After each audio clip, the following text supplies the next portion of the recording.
শাকিব খানকে নিয়ে অপু বিশ্বাস ও শবনম বুবলির টানাপোড়েন থামছেই না। শাকিব যতই বলেন তার জীবনে অপু বুবলি এখন অতীত, কিন্তু দুই নায়িকার সব কার্যক্রমে কোনো না কোনোভাবে চলেই আসে শাকিব প্রসঙ্গ। শুধু শাকিবকে টেনে এনেই ক্ষান্ত হচ্ছেন না তারা, প্রকাশ্যে তাকে নিয়ে পরোক্ষ বাদানুবাদেও জড়াচ্ছেন নিত্যদিন।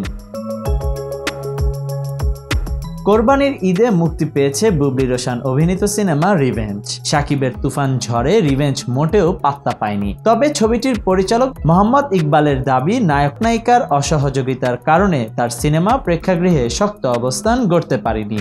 ইকবাল আরও অভিযোগ করেন, স্ত্রী হিসেবে শাকিবের তুফান সিনেমাকে পরোক্ষভাবে সাপোর্ট করতে রিভেঞ্জের প্রচারণায় যাননি বুবলি। পরে বুবলি নিজের পরের ছবি থেকে বাদ দেওয়ার ঘোষণাও দেন ইকবাল। পরিচালকের এমন অভিযোগ ও ঘোষণার কড়া জবাব দিয়ে বুবলি গণমাধ্যমকে বলেছেন, আমার পরিবার বলেন, সহশিল্পী বলেন, স্বামী বলেন এবং সব সম্পর্কের ঊর্ধ্বে আমার সন্তানের বাবা বলেন, তাকে নিয়ে যদি কোনো ব্যক্তি অসম্মানজনক কোনো মন্তব্য করে আমি অবশ্যই সে ব্যক্তিকে এড়িয়ে চলব।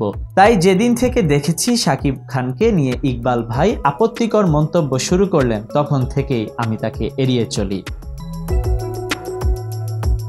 এদিকে শাকিব খানকে বুবলির স্বামী সম্বোধন করার বিষয়টি গণমাধ্যমে একাধিক প্রতিবেদন প্রকাশিত হয়েছে। তেমনই একটি প্রতিবেদনের কার্ড নিজের ভেরিফাইড ফেসবুক পেজে হাহা রিঅ্যাক্ট দিয়ে পোস্ট করে বুবলিকে কটাক্ষ করেছেন অপু বিশ্বাস। কয়েক মিনিট পরেই অবশ্য সেটি পেজ থেকে রিমুভ করেন। এরপর সেই কার্ডটি আবার নিজের প্রোফাইলে পোস্ট করে অপু লিখেছেন, ভুল করে পেজে শেয়ার হয়েছিল, এটা আমার পেজের জন্য উপযোগী না, পেজ অ্যাক্টিভ ছিল খেয়ালই করতে পারিনি।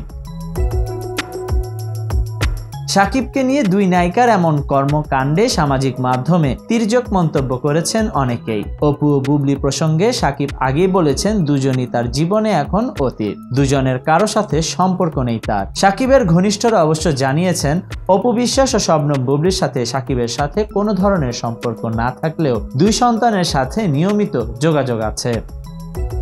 Khandakar Ishtiaq, news now 24।